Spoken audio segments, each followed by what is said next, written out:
ಮಹಿಳಾ ಆಯೋಗಕ್ಕೆ ಯಾವುದೇ ಒಂದು ಹೆಣ್ಮಗಳು ಕಂಪ್ಲೇಂಟ್ ಕೊಟ್ಟಾಗ ನಾವು ಲೋಕಲ್ ಸ್ಟೇಷನ್ಗೆ ಬರೆಯೋದಿಲ್ಲ, ಅಲ್ಲಿಂದ SP-ಗೆ ಬರಿತೀವಿ ಅಥವಾ DCP-ಗೆ ಬರಿತೀವಿ, ಕೆಲವೊಂದು ಸಲ ಕಮಿಷನರಿಗೆ ಬರಿತೀವಿ.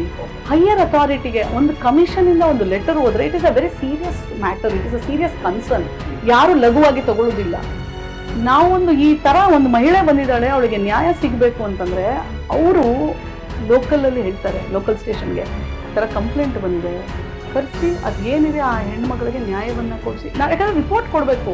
ಅವ್ರು ಯಾವುದೇ ಥರ ನೆಗೆಟಿವ್ ಕೊಡ್ಲಿಕ್ಕೆ ಆಗೋದಿಲ್ಲ, ಅವ್ರು ಇನ್ವೆಸ್ಟಿಗೇಟ್ ಮಾಡಲೇಬೇಕಾಗುತ್ತೆ.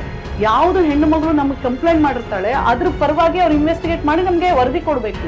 ಅವಳು ಪ್ರೊಟೆಕ್ಷನ್ ಕೇಳಿದ್ರು ಪ್ರೊಟೆಕ್ಷನ್ ಕೊಡಬೇಕು, ಅಥವಾ ಅವಳಿಗೆ ಹರಾಸ್ಮೆಂಟ್ ಆಗ್ತಾ ಇದ್ರೆ ಪೊಲೀಸ್ ಅಲ್ಲದೇನೆ ಮಹಿಳಾ ಮತ್ತು ಮಕ್ಕಳ ಕಲ್ಯಾಣ ಇಲಾಖೆನೂ ಇಲ್ಲಿ ಬರುತ್ತೆ. ಅಲ್ಲಿ ನಮ್ದು ಕಾವಲು ಸಮಿತಿ ಅಂತಾನೆ ಒಂದು ಸಮಿತಿ ಇದೆ, ಅದರಲ್ಲಿ ಪೊಲೀಸ್ ಇರ್ತಾರೆ, ನಮ್ಮ ಮಹಿಳಾ ಮತ್ತು ಮಕ್ಕಳ ಕಲ್ಯಾಣ ಇಲಾಖೆ ಅಧಿಕಾರಿ ಇರ್ತಾರೆ, ಡಾಕ್ಟರ್ ಇರ್ತಾರೆ. ಯಾವ ತರ ಆ ಹೆಣ್ಣು ಮಗಳಿಗೆ ಅಲ್ಲಿ ಒಂದು ಅವಳಿಗೆ ಸಹಾಯ ಮಾಡಬೇಕು ಆ ರೀತಿಯಲ್ಲಿ ಇಡೀ ಇಲಾಖೆ ಹೊರತಾಗಿ ಅವಳಿಗೆ ಸಪೋರ್ಟ್ ಮಾಡ್ತಾರೆ.